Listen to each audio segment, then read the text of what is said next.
정확하게 얘기하면 이건 아니죠. 여러분 안녕하십니까? 이가혁 라이브 이가혁입니다. 전직 대통령 부인 김건희 씨 측이 심평 변호사 접견 중 했다고 알려진 김 씨의 몇몇 발언에 대해 사실이 아니다며 심 변호사를 비판하고 나섰습니다. 김 씨는 현재 특검에 출석해 조사를 받고 있는데 대부분 진술을 거부하고 있는 걸로 전해졌습니다. 내일 국민의힘 새 대표를 뽑는 전당대회가 열립니다. 내일 바로 뽑힐지 1, 2위 결선 재투표까지 갈지 관심이 쏠립니다. 그럼 오늘 함께할 해설위원 소개해드리고 백다 앵커의 브리핑으로 시작합니다.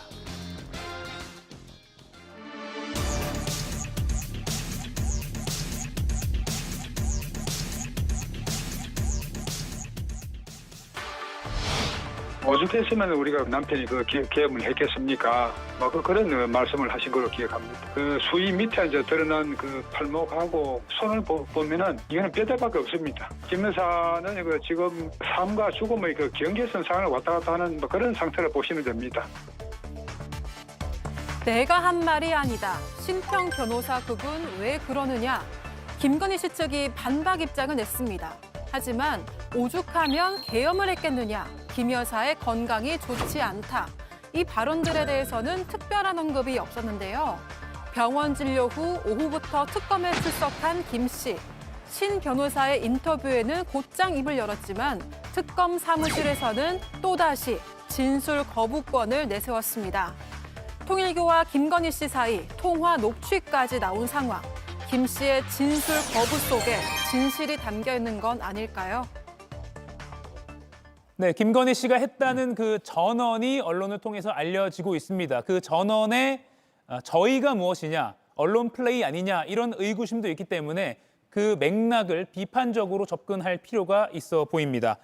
김건희 씨 측에서 심평 변호사가 무단으로 접견을 했다, 본인의 정치적 견해를 김 여사 발언으로 둔갑했다 이런 반박 입장을 내기도 했습니다. 김용남 위원님, 일단 네. 그 무단 접견이라는 게 뭐 가능한가요?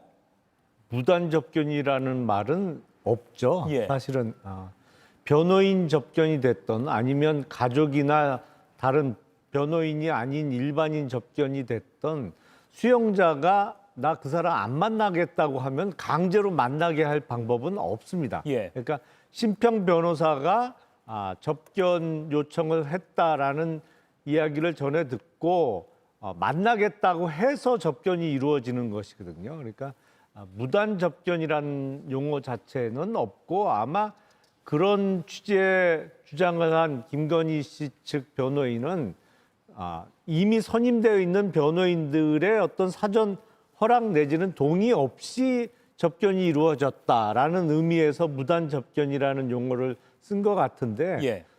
수감자 본인이 내가 이 변호사든 저 변호사든 뭐 만나겠다 그러면 그냥 그거에 접견이 되는 거죠. 예.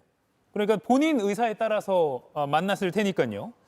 김건희 씨가 직접 어제 심평 변호사의 그 전언들을 반박했다는 보도도 나오고 있습니다. 특히 이 한동훈이 배신하지 않았으면 무한한 영광을 누렸을 것이다라고 김 씨가 말했다고 전해진 이 내용에 대해서 아니 이게 무슨 말이냐, 내가 한 말 아니다라고 말했다는 겁니다. 그리고 또 윤 전 대통령 정계 복귀 시사를 했다 이런 발언에 관련해서도 아니 심평 변호사가 위로하러 왔다고 해서 만났는데 밖에서 왜 그런 얘기를 하느냐 이런 취지로 또 말을 했다. 이 내용도 오늘 전해졌습니다.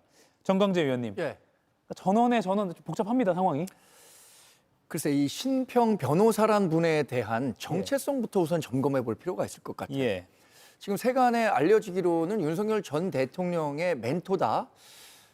그래서 김건희 여사와도 그 전에도 좀 교류를 했었던 것 아니냐라는 추측이 가능할 것 같습니다. 근데 대선 시절에 윤석열 전 대통령을 그림자 수행했던 이용 전 의원이 2024년 3월에 어떤 얘기를 하냐면요. 심평 변호사가 상당히 윤석열 전 대통령의 국정 운영과 관련해서 비판적인 얘기를 하니까 그분은 윤석열 전 대통령의 멘토가 아니다. 윤 전 대통령은 멘토가 없다. 이렇게 얘기를 했었던 적이 있어요.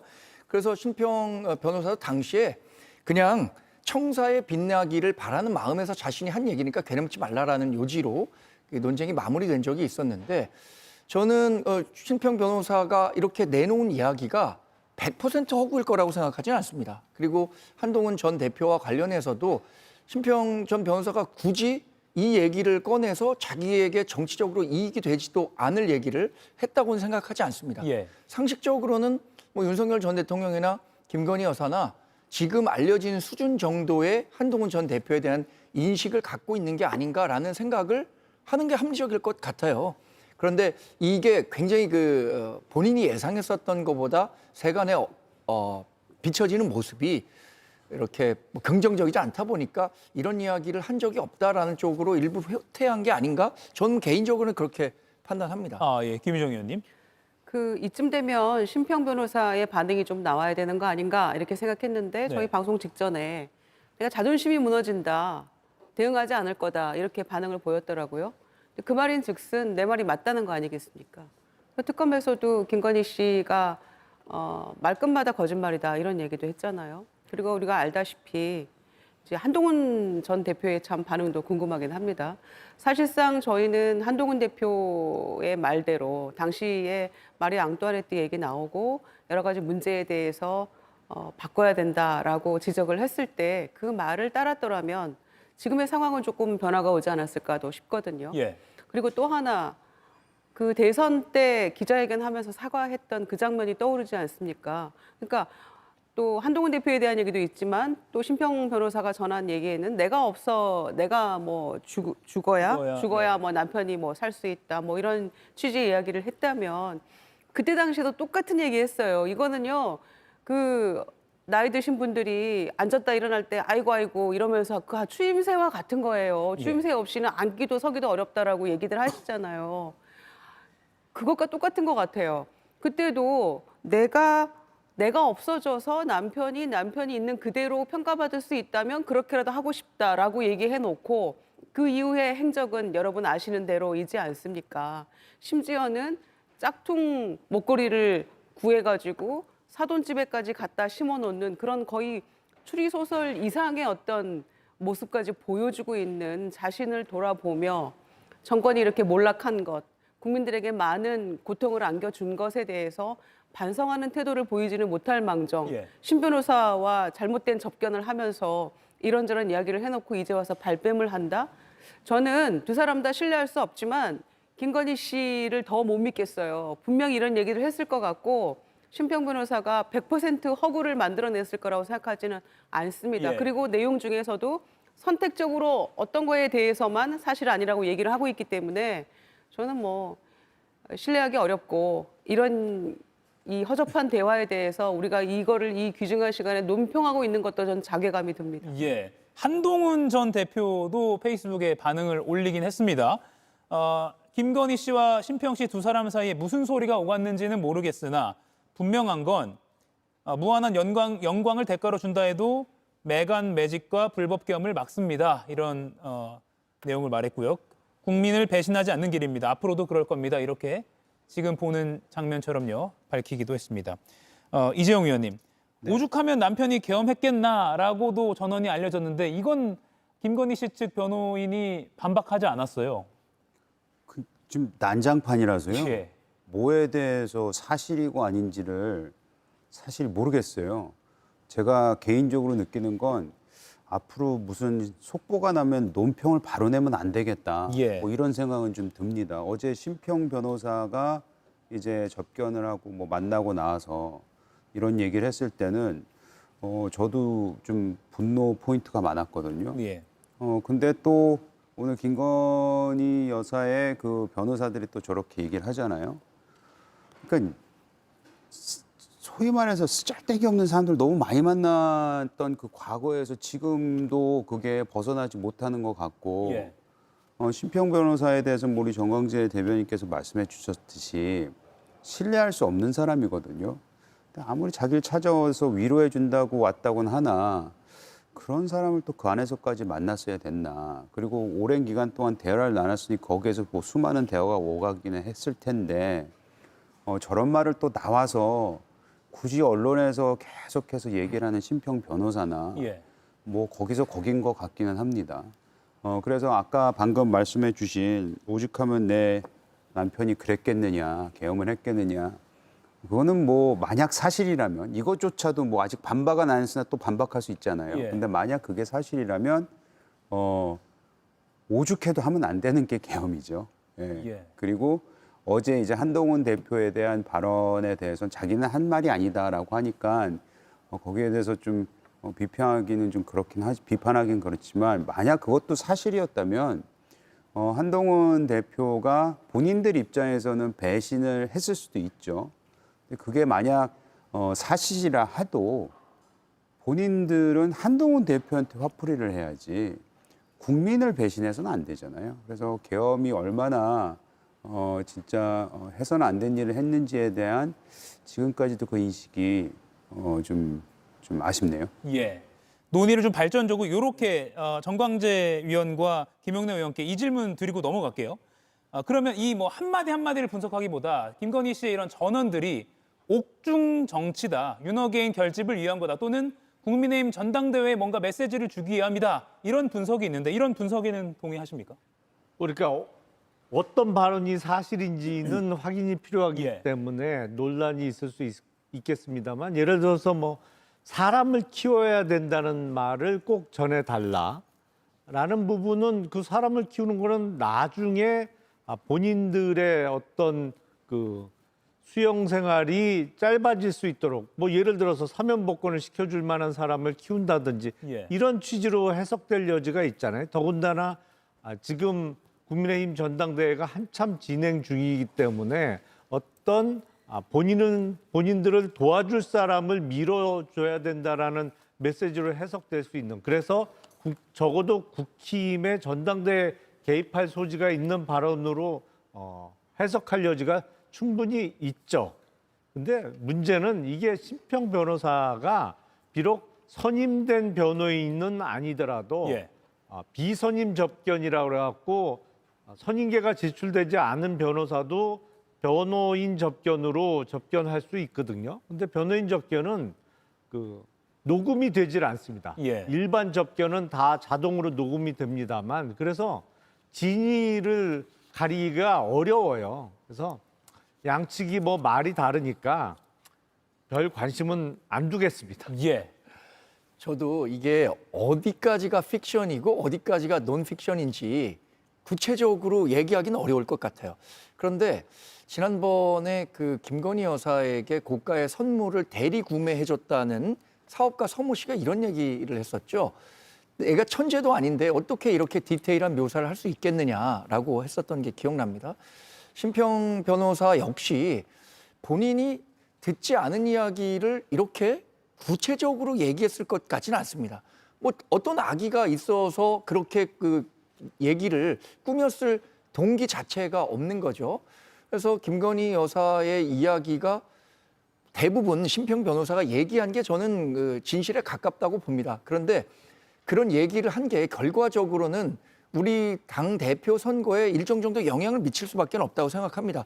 김건희 여사가 그런 동인이 있어서 이런 메시지가 빨리 전달돼서 어제와 오늘 치러지는 우리 당대표 선거의 표심에 영향을 줘야겠다, 이런 정치적 고려까지는 했는지 안 했는지 모르죠. 그러나 결과적으로는 이른바 반탄 진영의 표심을 더 결집시키고 한동훈 전 대표에 대한 배신자 프레임을 강화시키는 데는 충분한 역할을 했다고 봐야겠죠. 예. 저는 그래서 김건희 여사가 만약에 정말 정무적으로 더 그 세련된 감각이 있다면 차라리 이번 당대표 선거에서 본인들을 밟고 가라라는 메시지를 냈었던 게 훨씬 우리 당이나 앞으로 김건희 여사나 윤석열 전 대통령의 정치적 미래에 있어서도 도움이 되지 않았을까라는 생각을 해봅니다. 예. 이 근데 김건 예. 한 말씀만 더 이재규 드리면 의원님. 저희가 뭐 보통 사람들을 보면 이 본인이 가지고 있는 전문직이 있잖아요. 그 전문직에서 오는 습관들이 있더라고요. 그 변호사 같은 경우에는 뭐 저하고 선임 관계가 아니더라도 보통 대화를 아껴요, 나가서 뭐 저하고의 대화 내용을. 예. 근데 심평 변호사는 이거는 변호사로 볼 수 있는 사람은 아닌 것 같아요. 하는 행동들을 보면은. 그래서 과연 그 안에서 본인이 그 접견을 했고, 우리 김용남 의원님이 말씀하셨 대로 그래도 변호사 신분으로서 접견을 했는데 그 내용을 나와서 저렇게 얘기하는 게 또 맞나? 그렇기 때문에 저는 김건희 여사가 이 얘기를 했는지 안 했는지도 뭐 중요한 팩트이긴 하겠지만 변호사가 나와서 저런 얘기를 함으로써 자신의 발언이 정치적 파장이 있을 거라는 걸 알만한 사람이 저렇게 얘기했다는 거는 소위 말해서 저분에 대한 신뢰는 해서는 안 된다는 생각은 듭니다. 예. 파장을 의도한 것 아니냐. 그래서 이런 지적이 나온 것 같고요. 그래서 지금 이 정도까지만 저희가 한 발짝 떨어져서 큰 틀에서만 좀 분석하고 다음 이슈로 넘어가겠습니다. 김건희 씨가 어제는 건강상의 이유로 특검 조사에 불출석했고요. 오늘 오전 진료 후에 오후 출석해서 현재 조사를 받고 있습니다. 조금 전 전해진 소식을 보니까 김 씨를 대리하는 최주 변호사가 특검 사무실에 들어가면서 합리적으로 소명한다고 해서 형량을 덜어줄 거라고 생각하지 않는다라고 하면서 그런 상황이라면 증거 기록을 보고 합리적으로 대응하는 게 낫지 않나 생각한다라고 말했습니다. 특검도 대부분의 진술을 김 씨가 거부하고 있다 이렇게 전해준 바 있습니다. 너무 들여다볼 게 많아서 오늘은 전성배 건진법사 부분, 통일교 부분 요거 정도만 들여다본다고 알려져 있거든요. 예, 그리고도 나머지 혐의가 지금 10개 넘는 게 남아 있어서 정말 몇 번까지 소환을 해야만 다 질문을 할 수 있을 것인가도 저희도 궁금한 상황이 돼버렸거든요. 예.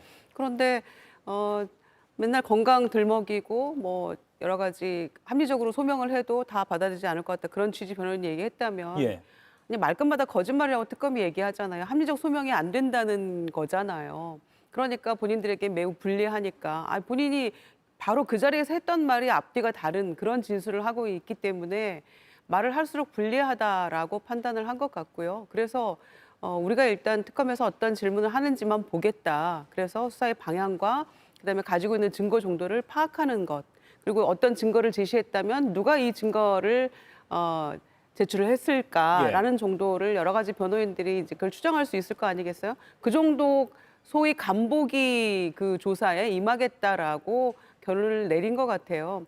그래서 저는 태도가 매우 불량하다는 거죠. 본인들 계속 거짓 진술을 해놓고도 그걸 합리적이라는 그 진술로 포장하는 것도 맞듣지 않고요. 예. 그리고 저렇게 심평 변호사 만나서 온갖 얘기 다 이 얘기 저 얘기 떠들 기운은 있는 것이고 소환 조사에 응하는 척하면서 말할 기운은 없다는 것인지 계속 건강 얘기하는 것도 그것도 국민에 대한 예의가 아닌 것 같고요. 그런 점에서 저는 앞으로 몇 차례 소환이 더 있을지 그리고 태도는 어떻게 견제할지는 모르겠습니다만은 이런 태도 하나하나가 본인에게는 매우 저는 불리하게 작동할 거라고 생각합니다. 예.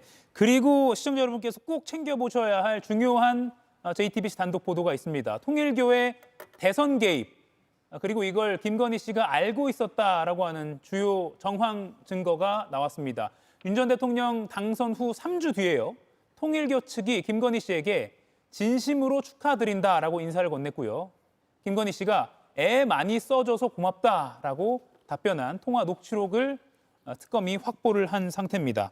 여기까지만 보면 어떻게 보면 당선 축하 인사와 화답이라고도 볼 수 있는데 그 다음을 또 보여드릴게요. 윤영호 전 본부장이 교회만 아니라 학교, 대한민국 조직, 기업체까지 동원한 건 처음이다라고 말했고요. 김건희 씨가 선생님 너무 감사합니다라고 말했습니다. 이게 2022년 3월 30일 그러니까 당선되고 나서 한 20일 정도 후에 있었던 일이고요. 그리고 취임 후에 7월에 김건희 씨가 선거 때 많이 도와줬는데 조금만 더 도와주세요라고 윤 전 본부장에게 이야기를 한 부분도 특검이 확보를 했습니다. 김용남 위원님, 네. 대선 개입 의혹이라고 봐도 무리가 없겠죠? 저 정도면은 충분히 통일교에서 조직적으로 대선에 개입했다. 또 대선 본선 전에 그 국민의힘 내부적인 경선에도 개입한 거 아니냐라는 의혹을 살만하죠. 예. 근데 참 선거 때 뭐 도와줬다라고 생색내고 고맙다 뭐 여기까지는 뭐 있을 수 있다고 보는데 그것도 뭐 물론 종교단체가 개입하는 것은 있어서는 안 되는 일입니다만 예. 이미 당선돼서 대통령이 됐는데 2022년 7월 달에 조금만 더 도와달라고 하는 거는 도대체 뭐예요? 대통령과 대통령의 영부인이 도와달라고 하면 안 도와줄 수는 없겠습니다만 선거 때 도와달라고 부탁하는 거하고는 완전히 차원이 다르잖아요. 예. 이미 우리나라 최고위직인 대통령인 공무원이 됐고 뭐 어마어마한 권한과 권력을 갖고 있는 상태에서 도와달라고 하는 거는 그건 부탁이라기보다는 거의 뭐 지시 내지는 강압으로 받아들일 수밖에 없는데 예. 참 보면 공직자로서의 기본적인 아니면 공직자의 배우자로서의 기본적인 소양은 전혀 갖추고 있지 못하다는 생각을 또 한 번 하게 됩니다. 예, 이재용 의원님. 교회만 아니라 학교, 대한민국 조직, 기업체까지 동원한 건 처음인데라고 했습니다. 통일교가 워낙 많은 사업체가 있으니까요. 그게 사실 통일교가 그렇게 조직적으로 선거에 개입을 했다는 거를 이제 불법이라고 치고 예. 불법인데 그거를 진짜 속속들이 알고 있었느냐는 다른 얘기인 것 같아요. 왜냐하면 통일교가 어떤 집단인지는 웬만한 사람들은 다 알고 있잖아요. 얼마나 방대한 조직력이 있을 만한 예. 그런 종교 단체인지는 알고 거기에 대해서 뭐 윤 본부장이라는 사람이 전화해서 저희가 뭐 이렇게까지 열심히 했습니다라고 하는데 거기다 대고 당시 이제 당선인 부인으로서 아유 그거 왜 그러셨어요 불법인데라고 할 수는 없었을 테고 그냥 지나가는 말로 선생님 너무 감사합니다 했을 텐데 중요한 거는 진짜 저렇게 그 혹여라도 뭐 돈이 오갔거나 불법적으로 무슨 동원이 됐거나 그걸 알았느냐 몰랐느냐 이게 핵심이겠죠. 예. 그거는 수사를 통해서 나와야 된다고 생각합니다. 예, 특검이 그래서 수사를 하고 있습니다. 특히 한학자 통일교 총재를 언급한 두 사람 간의 대화도 나와 있습니다. 윤 전 본부장이 김건희 씨에게 총재님은 하늘이 내린 사람이 대통령이 되어야 한다고 했다라고 하면서 이 하늘에 내린 사람은 곧 윤석열 전 대통령을 의미하는 걸로 충분히 읽힙니다. 한학자 총재까지도 조사가 이루어져야 될 것 같아요. 아마 충분히 수사 대상이 될 것 같습니다. 왜냐하면은 지금 이제 명품 선물 관련해서는 통일교 측에 캄보디아 ODA 포함한 뭐 YTN 인수 포함한 그런 민원에 대한 대가라고 하기에는 너무 약하죠. 뭐 억대 보석은 굉장한 겁니다만 서민의 입장에서 봤을 때는 예. 그러나 이것만으로는 좀 약하다는 느낌이 드는데 여기에도 한학자 총재가 연관이 있는지 이게 단순 개인의 일탈로 보기에는 좀 크죠. 그래서 충분히 조사가 이루어져야 된다고 생각하고요. 윗선까지. 그래서 제가 약하다라고 생각하는 그 지점이 바로 대선 때 그렇게 온갖 교회 조직뿐만이 아니고 학교와 그 기업까지 다 동원해가지고 통일교 측과 관련된 기업들이 있을 테니까 한 것은 처음입니다라고 한 이유가 바로 그런 민원들을 도와주고 해결해 줘야 될 이유가 된다고 생각하거든요. 그런 점에서 대선 때 도와준다는 의미는 조직과 돈입니다. 그런데 교회뿐만 아니라 그러면 이제 교회만을 그 동원해서 도와줬던 전례는 있었던 모양이죠. 예. 이번에는 교회뿐만 아니라 기업과 학교까지 다 동원해서 한 것은 총동원한 건 처음입니다라는 얘기를 했으니까 감사하다고 했고요. 그리고 아까 7월 15일 날 통화에서도 도와주신 거 감사한데 조금만 더 도와주세요라는 제가 주목하는 그 지점은 이후에 당의 전당대회를 앞두고 권성동 의원을 돕기 위해서 그게 윤심이다라고 건진이 얘기를 했고 조직적으로 당원 가입하고 도와주고 저는 일련에 이런 것도 포함이 돼 있는 게 아닌가 싶어요. 예. 그래서 한학자 총재가 2022년 3월 2일 날 그 잠실 롯데인가요? 거기에서 뭐 100명 넘는 통일교 간부들을 모아놓고 사실상 윤석열 후보를 지지하는 듯한 발언을 했다고 알려져 있고 그리고 그 이후에 며칠 지나서 조직적으로 뭐 2억인가를 그 지부에 다 뿌리고 그걸로 뭐 윤핵관도 쪼개기 후원해서 뭐 500만 원씩인가를 주고 그다음에 중앙당 후원회에도 돈을 내고 이런 예. 것들이 일련의 상황이 있잖아요. 그래서 돈과 조직이 전방위적으로 풀려서 대선 때도 돕고 그 이후의 상황에서도 민원 해결을 위한 여러 가지 조직적 당원 개입 의혹들이 있기 때문에 저는 이것은 지금 통계의 원탑이라고 할 수 있는 한학자 총재까지 조사를 해야만 예. 뭔가 실마리가 풀리지 않을까 생각하기 때문에 충분히 저는 수사 대상이 되고 조사해야 된다고 생각합니다. 예, 그리고 통일교 의혹과 관련한 또 핵심 피의자 중 한 명인 건진법사 전선배 씨는 오늘 예정된 영장실질심사는 포기를 했습니다. 5분 만에 그냥 심사는 종료가 됐다고 하고요. 김영남 의원님, 네. 심사 포기면 그냥 결과를 다 받아들이겠다. 결국 발부가 될 걸 예상했다고 해야 될까요? 그렇죠. 대부분의 경우에는 영장 재판에 참석해서 예. 본인의 변명 내지는 뭐 본인의 무고함을 이렇게 설명할 기회가 주어지는 건데 예. 그걸 이제 안 하겠다. 그리고 영장 판사가 알아서 그냥 판단해 주십시오라는 취지로 포기하는 것이잖아요. 예. 그러니까 대부분의 경우에는 영장 발부가 되고 영장 발부의 가능성이 훨씬 더 높아졌다라고 볼 수 있는데 그럼 왜 포기했겠느냐?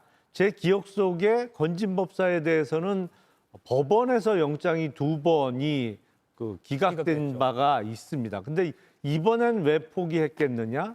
아마도 이번은 기각을 기대하기가 어려운 어떤 증거라든지 뭐 여러 가지 물증이 더 나온 거 아닌가? 예. 뭐 당사자인 건진 법사가 제일 잘 알 테니까요. 그걸 미리 알고 포기했다고 보는 것이 가장 합리적일 것 같습니다. 예. 그리고 이 부분도 좀 짚어보겠습니다. 윤 전 본부장, 통일교 제2인자로 알려진 이 윤 전 본부장이 대선 직후에 실제로 윤 전 대통령을 독대했다고 주장했습니다. 목소리 직접 들어보시죠.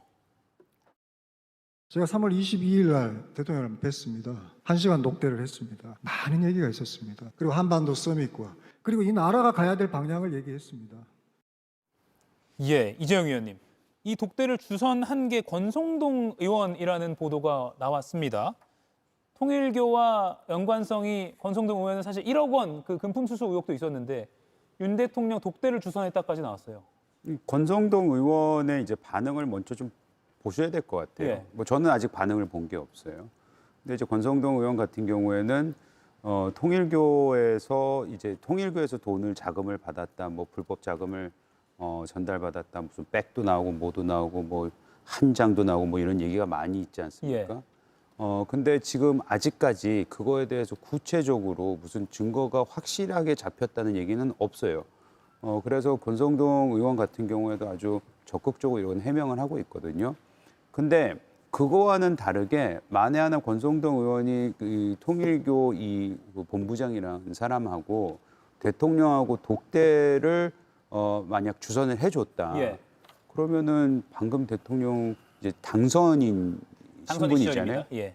당선인 신분에 만나는 건 진짜 그것도 힘들거든요. 왜냐하면 저희가 정치판에서 하는 얘기가 당선인이 제일 힘쓸 때다 뭐 이런 얘기도 있잖아요. 예. 그럼 왜 굳이 이분과 그 당시에 독대를 주선을 했는지에 대해서는 아마 특검에서 들여다볼 거로 생각하는데 권성동 의원의 다시 말씀드리지만 만약 그런 것이 있었는지 없었는지에 대해서 좀 얘기를 들어봐야 될 것 같아요. 예. 정광재 의원님, 지금 당내 분위기가 어때요?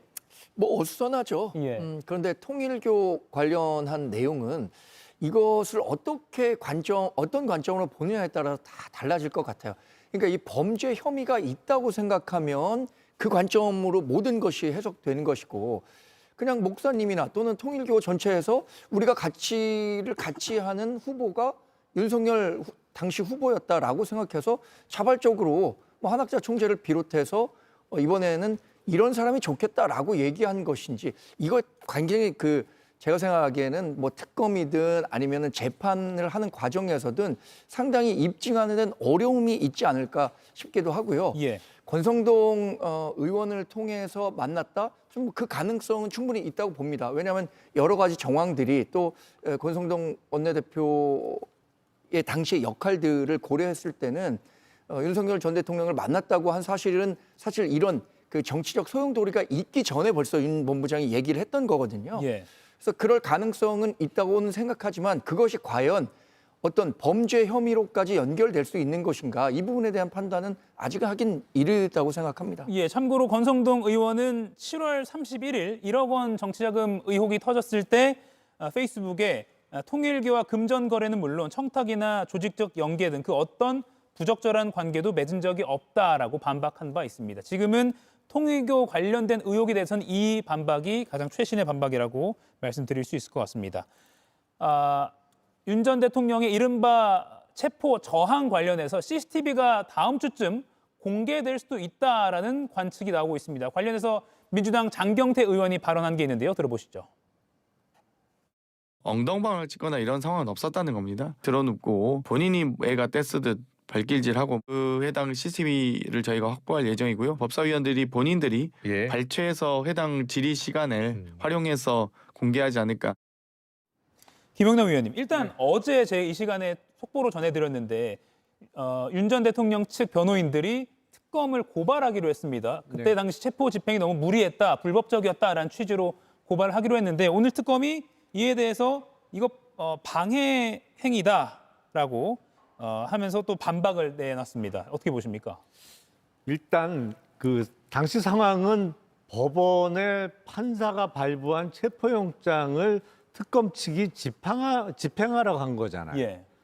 법관이 발부한 영장을 집행하는 것 자체를 어떤 직권남용이라든지 뭐 불법 체포라든지 이거로 의율하기는 사실상 불가능하죠. 거기에 아주 특별한 상황, 뭐 필요 이상으로 강압적으로 어떤 유형력을 크게 행사해서 신체적으로 큰 피해를 줬다든지 가만히 순순히 체포에 응하거나 따라 나오는데 거기서 어떤 구타나 이런 게 이루어졌다면 몰라도 그런 특별한 상황이 없으면 영장 집행하러 간 공무원의 행위가 죄가 되기는 어렵거든요. 예. 근데 윤석열 피고인 측의 변호인들이 그런 식의 주장을 한단 말이죠. 그러다 보니까 그러면 동영상을 공개해서 보자 이런 식으로 전개되고 있는 것이거든요. 예. 그러니까 아마도 국회 법사위 차원에서 서울구치소 쪽에 동영상을 자료 제출 요구를 하고 그래서 제출받은 동영상 자료를 그 상임위원회 회의장에서 공개하는 형태로 진행될 것 같은데 예. 그게 공개가 된다면 이거는 윤석열 피고인의 변호인 내지는 피고인 측이 뭐랄까요 야기한 거다. 예. 저는 그 별로 본인 당사자 입장에서도 공개를 원치 않을 내용일 것 같은데 그게 만약에 공개가 이루어진다고 하면 엉뚱한 무리한 주장을 한 것 때문에 야기되는 사태가 아닌가라는 생각이 듭니다. 정광재 의원님, 엉덩방아 찢었다라는 윤 전 대통령 측 주장도 사실이 아니다라고 장경태 의원은 아침에 말했습니다. 글쎄, 법사위에서 공개되는 영상이 예. 과연 바디캠을 이제 교도관들이 착용한 상태에서 녹화가 된 것일 건데 그것이 어느 시점부터 어느 시점까지 녹화가 됐는지 당시에 그 시점 가운데 윤석열 전 대통령이 의자에서 넘어지는 과정이 있는지 그건 뭐 제가 보질 않았으니까 확언해서 말씀드릴 수는 없지만 예. 과연 이런 소모적인 논란이 우리 그 특검의 그 본질적인 수사와 얼마나 관련이 있느냐 이게 우리 국익에 어느 정도나 도움이 될까요?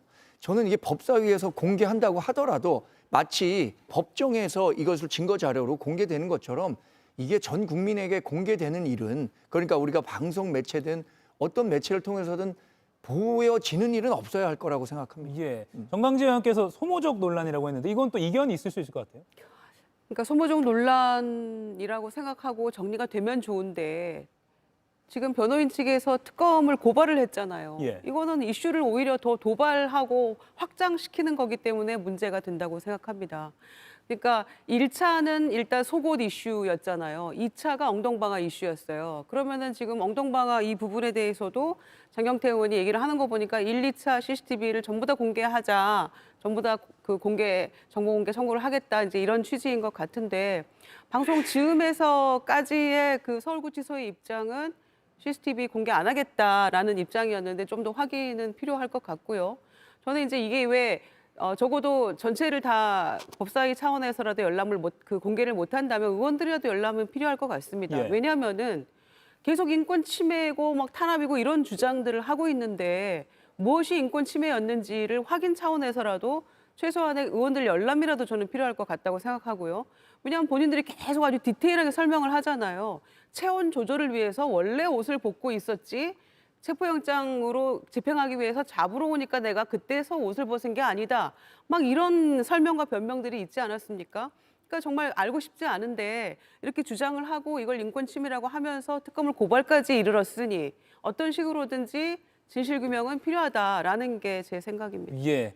알고 싶지 않지만 진실규명 필요하다. 온라인에 뭐 안 본는 삽니다 이런 노래 제목을 따서 비유하기도 하던데 그런 반응도 충분히 있을 것 같습니다. 자, 다음은 국민의힘과 민주당 상황을 좀 점검해 보겠습니다. 백다 앵커가 준비하고 있습니다. 오늘 밤 10시 국민의힘 전당대회 투표가 종료됩니다. 하지만 누가 당선될지는 조금 더 지켜봐야 할 것 같은데요. 4명이나 나왔기 때문에 혼자서 50%를 넘는다는 것은 쉬운 일이 아니라고 봅니다. 현재로서는 장동혁 후보가 유력하지 않습니까? 김문수, 장동혁은 그냥 전환길 아바타라는 여권의 비판 속에 과연 두 후보 간 2차전이 벌어질지 찬탄파 후보들이 뒷심을 발휘할지 관심입니다. 김건희에게 방문 요청을 받았다는 전환길 씨. 전당대회를 흔드는 행보를 멈출 생각이 없어 보이는데요. 말도 많고 탈도 많은 국민의힘 전당대회. 막판 변수는 무엇일까요? 네, 국민의힘 당대표 선거가 오늘 마감됩니다. 내일 전당대회에서 과반 득표자가 없으면 결선 투표가 진행됩니다. 저희가 지금 일정표 정리해 드렸습니다. 내일 바로 당대표가 새로 나올지 또는 1, 2위 후보 토론회를 한 번 더 하고 결선 투표를 하고 다음 주 화요일에 당대표가 선출될지 이것도 주목됩니다. 오늘 나온 NBS 여론조사 결과를 먼저 좀 보여드릴게요. 국민의힘 당대표 적합도 조사에 따르면 민심이랑 국민의힘 지지층 결과가 좀 상반되는 모습입니다. 전체 응답자, 그러니까 어떤 당을 지지하는지 관련 없이 전체 응답자가 대답한 걸 보면 차기 국민의힘 당대표로 적합한 사람은 조경태 후보가 가장 앞섰습니다. 그런데 국민의힘 지지층으로만 응답자를 추려서 보면 김문수 후보와 장동혁 후보가 오차 범위 내에서 접전입니다. 두 사람의 숫자는 다르지만 오차 범위 안에 있기 때문에 오차 범위 내에서 접전이다라고 말씀드리는 게 가장 정확할 것 같습니다. 정광지 의원님, 네. 이렇게 좀 민심과 당원 간의 마음이 좀 다른 것 같아요? 뭐 예상된 결과라고 봅니다. 특히 국민의힘 지지층 지금 193명이라고 나오잖아요. 이게 NBS 여론조사에서 우리가 19%인가 기록했죠. 그러니까 굉장히 그 압축적인, 굉장히 그 이른바 짠물 당원들, 당에 대한 그 강성 지지세를 가진 사람들이 전화 응대를 했을 가능성이 크다고 봅니다. 예. 그러니까 최근 캠페인 과정에서 보다 선명한 메시지를 냈었던 장동혁 후보가 상당히 선전하는 모습이 연출되고 있다고 보는데 저는 뭐 개인적으로 이렇게 생각합니다. 장동혁 후보가 결선 후보로는 갈 수 있을 것 같은데 과연 결선 후보를 그 김문수, 장동혁 후보 두 사람이 갔을 때 51%를 얻기 위한 전략으로 장동혁 후보가 내걸었던 캠페인이 유효했느냐 이 부분과 관련해서는 선뜻 좀 동의하기가 어려울 것 같습니다. 예. 2등을 하기까지는 김문수 후보의 표를 얻어오기 위한 노력들이 중요했고 또 찬탄 진영과 대립각을 세우는 게 유효했다고 보지만 51%를 얻어야 하는 결선 투표에서는 오히려 이러한 선거 전략이 조금은 부담으로 작용할 가능성이 크지 않을까 예상해 봅니다. 예, 이재용 의원님, 친한계 표심이 오히려 당락을 가를 수 있다, 뭐 이런 분석도 나오고 있고요. 친한계 표심이 당락을 가르려면 결선 투표 가고 난 다음에일 거예요. 예. 지금 저 표만 보면은 결선 투표 가는 것처럼 보여지잖아요. 근데 만약 결선 투표로 가게 되면은 친한계 표는 뭐 포기를 하지 않는다면은 표를 행사한다면은 김문수한테 갈 가능성이 더 높다. 만약 그러니까 장동혁하고 김문수 두 분이 올라간다면. 예, 결선이에요. 예, 근데 글쎄요, 저는 친한파들 그냥 다 포기할 것 같아서. 아, 예. 예, 뭐 둘 중에 아무나 찍고 싶겠습니까? 그 누구도 찍기 싫겠죠. 그래서 저는 그런 생각은 좀 들긴 합니다. 다만 메시지만 좀 떼어놓고 보면은 장동혁 의원은 후보는 다 내쫓아버리겠다 뭐 이런 식으로 얘기한 것이고 김문수 후보는 용광로 만들어서 다 끄집어 넣겠다 뭐 이런 얘기를 했으니까 김문수 후보가 그래도 좀 더 낫겠다라고 생각하시는 분들이 덜어 있겠죠. 그리고 지금 국민의힘 패널 분들은 그렇게 좋아하지 않는 소식일 수 있지만 또 전한길 씨가 존재감을 여전히 보여주는 것 같습니다. 어제 자신의 유튜브에서 김건희 씨가 자신에게 면회와달라고 했다라고 주장을 했는데 잠시 영상 보겠습니다. 신평 변호사님 아까 전화 왔었습니다. 오늘 김건희 여사님 면회 다녀오셨는데 구속되기 전에 계속 시청하셨고 아스팔트에서 애써 주신 전환길 비롯 함께해 주신 국민들께 너무너무 고맙다. 한번 방문해 주십시오라는 요청을 받았습니다. 다음 주에 보고 방문하겠습니다. 저보고도 저희 주변에서 김건희 여사님 편들지 마라. 범죄 저질렀지 않냐, 국민에 대한 지지가 안 좋다, 이미지 안 좋다 하는데 그분께 역으로 저는 말씀드립니다. 김건희 여사 이미지 안 좋고 과연 지금 죽을 만큼 범죄 그렇게 심합니까? 김유정 의원님. 글쎄요, 그 최소 무기징역이잖아요. 윤석열 전 대통령은. 예. 그런 남편에게 뭐 잘 버텨라, 뭐 차기에는 다음번에는 뭐 사람을 좀 키워라, 뭐 이런 말도 안 되는 그런 이야기들을 심평 변호사 입을 통해서 저희가 들었는데, 그렇게 남편을 애틋하게 지금 생각하는 정말 수뇌부를 저희가 지켜보고 있지 않습니까? 그런데 왜 본인이 윤석열 정권 몰락의 시작과 끝이었는지에 대한 반성은 왜 안 하는지, 그토록 애절했으면.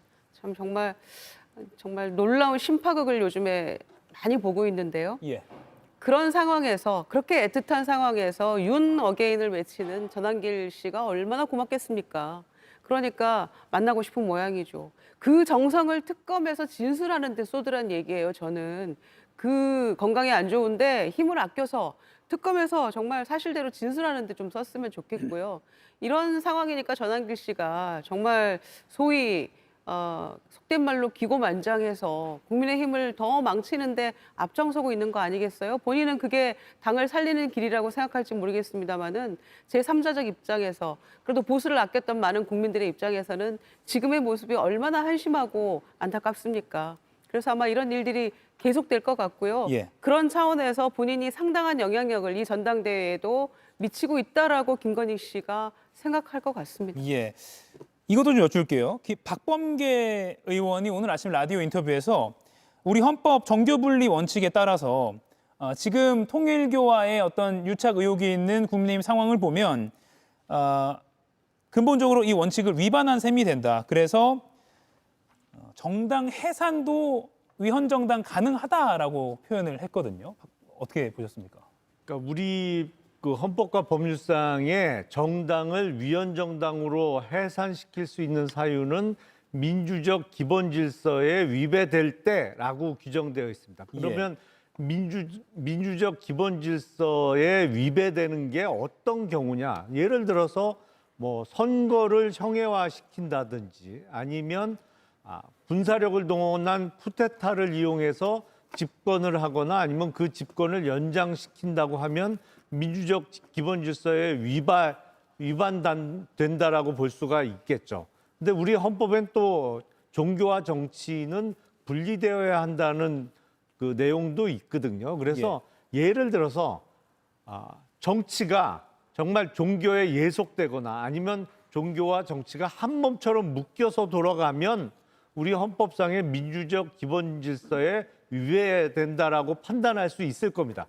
근데 여기서 핵심은 지금 윤석열 정권 측과 통일교가 얼마나 단단히 결속되어 있었고 뭐 얼마나 예속되어 있었느냐, 이걸 가리는 게 핵심이겠죠. 그래서 그게 이른바 예속 내지는 한 몸처럼 평가를 받을 수 있다면 민주적 기본 질서에 위배되는 정당으로서 해산 사유까지 갈 수 있을 것이고, 그게 아니고 뭐 선거 때 부적절한 도움을 받았다든지 아니면 부패 문제로서 집권층의 일부의 문제라고 하면 뭐 위헌정당까지 가기는, 그 사유만 갖고 위헌정당까지 가기는 어렵다라고 생각이 됩니다. 네, 이정희 의원님, 네, 먼저. 한 몸처럼 움직인 건 아니죠. 뭐 그 당시에 뭐 통일교 관련해서 그분들이 진짜 뭔가 대가를 원하고 접근을 해서 모든 지원을 했다는 부분은 불법적인 요소가 분명히 사실이라면 있어 보이지만 어떻게 통일교하고 국민의힘이 한 몸처럼 움직였습니까? 저만 해도 기독교인데 제가 통일교하고 살고 있나요? 그건 아니기 때문에 대부분의 당원들과 현역들, 뭐 당협위원장들 이런 모든 사람들이 그렇지 않기 때문에 그거를 한 몸처럼 얘기하겠다는 건 박범계 의원의 저 발언은 그냥 레토릭이라고 생각하고요. 다만 이거는 좀 있네요. 그 민주당이 요즘에 하는 언행을 이제 보면은 아직까지도 그 위헌정당 이 계엄, 내란 여기서 벗어나질 못하고 있어요. 본인들 이제 그 계엄부터 시작해서 탄핵 지나고 이제 대선까지 이기는 9개월이 지났는데 말이죠.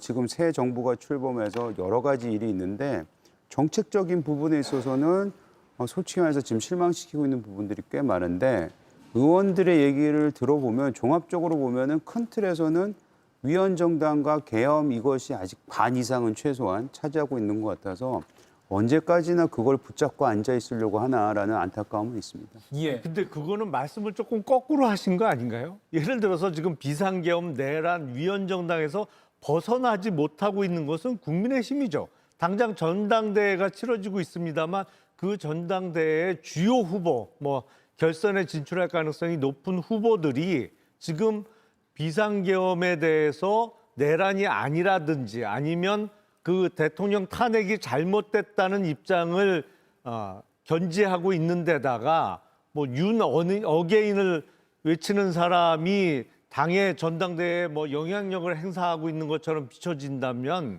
그게 국민의힘이 거기서 벗어나지 못하고 있기 때문에 민주당에서 위헌정당 얘기를 꺼내는 것이지 지금 전후가 좀 바뀐 것 같은데요. 제가 아니, 듣기에는. 제 반박을 좀 하자면 예. 지금 제가- 정광재 의원 말씀하시죠. 야, 예. 저의 발언에 대해서 네네. 짧게 말씀하셨으니까 부탁드립니다. 제가 짧게 할게요. 네.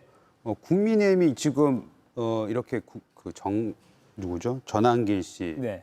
탄핵에 대한 참탄 반탄 이거에 대한 부분은 저도 개인적으로 실망을 매우 하고 있는데 그럼 그렇게 내깔려두면 되지 왜 민주당이 거기 들어가 있어요? 민주당은 나라 운영하면 되잖아요. 왜 국민의힘이 뭐 하고 있는지 그렇게 관심을 많이 가지고 있습니까? 국민의힘이 그렇게까지 나락으로 떨어지면 냅두면 더 떨어집니다. 근데 왜 자꾸 탄핵이나 뭐 이런 거에 대해서 아직까지도 장사를 하고 있는 건지 그거에 대해서 국민들은 아마 질문할 겁니다. 국민들도 보면은 다들 말씀하시는 거 뭐 최소한 저한테 하신 얘기는 뭐 어차피 들어갔지 둘 다 들어갔지 이제 다 최소한 무기징역 아니면 굉장히 오래 살 것 같은데 근데 내 삶은 어떠냐 지금 대통령 뭐 하고 있냐 주식시장 왜 이렇게 떨어지니 너희들 왜 사면했냐 이 얘기하고 있거든요. 근데 그거를 다 그냥 이걸로만 지금 막으려고 하고 있다는 부분에 대해서 좀 말씀드리는 정광재 거예요. 의원님. 네.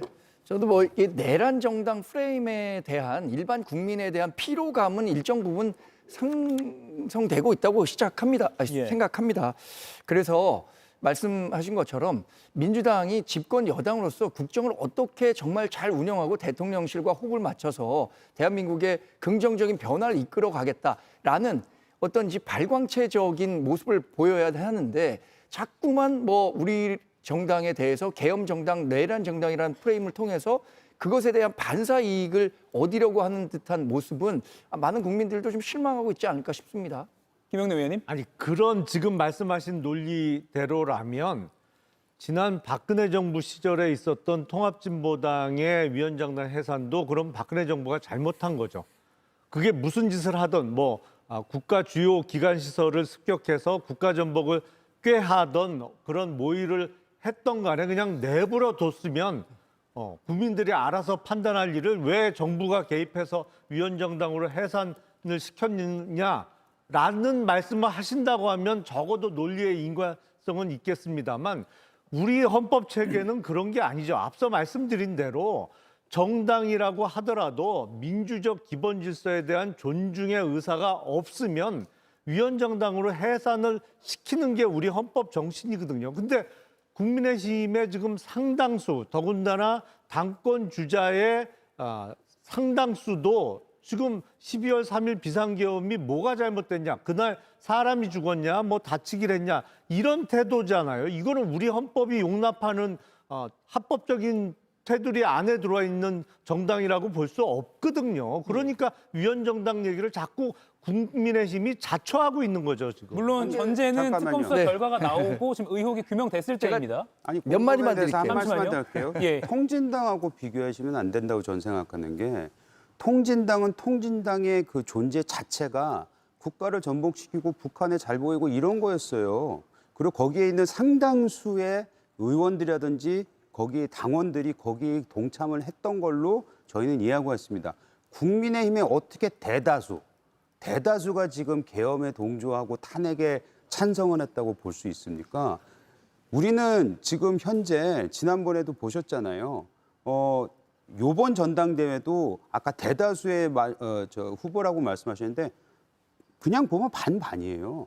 그것만 얘기만 들어보면은 물론 지금 8대 2라는 속에서 그리고 방금 그 대선을 치른 상황에서 그 모멘텀이 있기 때문에 김문수 후보 같은 사람이 좀 선전할 수 있다고는 볼 수 있겠지만 저희 당원들 중에 상당수는 그렇지 않습니다. 어떻게 이 전체가 다 위헌정당으로 얘기할 수 있습니까? 그건 논리는 통진당하고 비교하시는 건 저는 아니라고 봅니다. 뭐 통진당 사례를 길게 얘기할 필요는 없겠습니다만 예. 당시 제 기억에 의하면 통합진보당 소속의 현역 국회의원이 한 6명 정도 됐는데요. 그때 이른바 아로 조직에 관여가 됐던 현역 의원은 이석기 의원 한 사람 딱 있었습니다.